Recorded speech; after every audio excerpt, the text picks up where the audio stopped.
And since you exercise supervision over this office, sa pangkalahatan, tama bang sabihin, generally, walang pondo ng OVP ang hinihiling, nilalabas, ginagastos o inililiquidate na wala sa inyong kaalaman at supervision? Tama ba?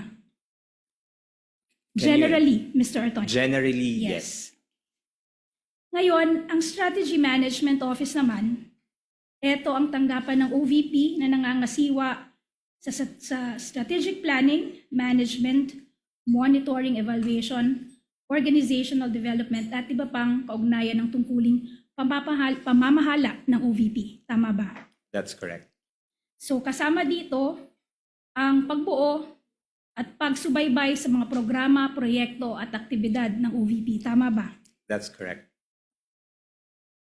So ngayon, dahil sa iyong pag-amin, tama rin bang sabihin na bawat programa ng OVP ay dumadaan sa SMO? For all the activities. Yes. At dahil kayo ang nagsusuperbisa sa SMO, kayo rin ang nagsusuperbisa sa mga programa, proyekto at aktibidad nito. Tama ba? General supervision Yes. po.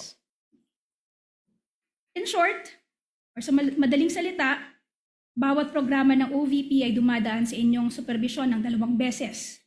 Una, kapag ito ay pinaplano ng SMO, at pangalawa, kapag binabayaran ito ng AFSO. Tama ba? Yes po. At tama rin bang sabihin na ang mga direktor ng 2 opisinang ito ay nag-uulat din sa iyo? Tama ba? That's correct po.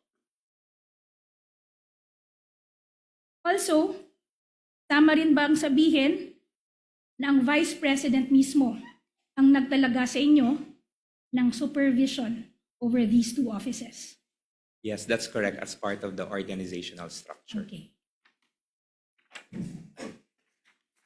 At tama rin bang sabihin na kaugnay ng inyong supervision sa SMO at AFSO, ang anumang direktibang natatanggap ninyo ay sa huli nagmumula sa Vice President? That's correct. Okay. At tama rin ba na sa pagganap ng inyong mga tungkulin, sa huli kayo ay nasasaklawan ng mga direksyon at instruction ng Vice President?